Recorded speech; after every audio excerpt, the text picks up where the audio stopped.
மதுரை மேலமடை சந்திப்பில் பாலம் கட்டுமான பணியின் போது ரோட் ரோலர் வாகனத்தை ஆபரேட்டர் கவனிக்காமல் இயக்கியதால் அடியில் அமர்ந்திருந்த கட்டிட மேற்பார்வையாளர் தலை நசுங்கி உயிரிழந்திருக்கிறார். இதை பற்றிய கூடுதல் விவரங்களை செய்தியாளர் ஜான் கிறிஸ்டபர் வழங்கிட கேட்கலாம். ஜான் கிறிஸ்டபர், வணக்கம். விபத்து தொடர்பான முழு விவரங்கள் என்ன? மதுரை மேலமடை சந்திப்பில் 2.1 கிலோமீட்டர் தூரத்திற்கு 150 கோடி மதிப்பில் மேம்பாலம் அமைக்கும் பணிகள் நடைபெற்று வருகிறது.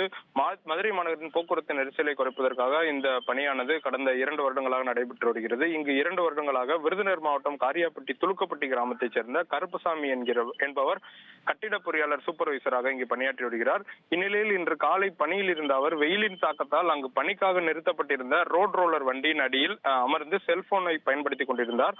அப்போது அசாம் மாநிலத்தை சேர்ந்த ஆபரேட்டரான ரோட் ரோலர் ஆபரேட்டரான ரகுராம் அவர் கீழே அமர்ந்திருப்பதை கவனிக்காமல் ரோட் ரோலர் வாகனத்தை இயக்க முற்பட்ட போது அங்கு அருகே திருமண மகாலில் நின்று கொண்டிருந்தவர்களும் அவர் அடியில் இருப்பதை கண்டு கூச்சலிட்டனர். ஆனால் அந்த திருமண நிகழ்வில் ஒலிபெருக்கி வாயிலாக சவுண்ட் அதிகமாக வைக்கப்பட்டிருந்தால் இவர்கள் கூறுவதை கவனிக்காமல் ரோட் ரோலர் வாகனத்தை ஆபரேட்டர் ரகுராம் இயக்கியதில் அடியில் இருந்த ரகுராம் சூப்பர்வைசர் கருப்பசாமி என்பவர் தலை நசுங்கி பரிதாபமாக உயிரிழந்தார்.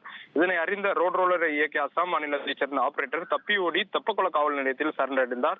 இந்த சம்பவம் தொடர்பாக மாட்டுத்தாவணி காவல் நிலையத்தில் போலீசார் விசாரணை மேற்கொண்டு வருகின்றனர். மேலும் அவரது உடலை மதுரை அரசு ராஜாஜி மருத்துவமனைக்கு அனுப்பி வைத்தனர்.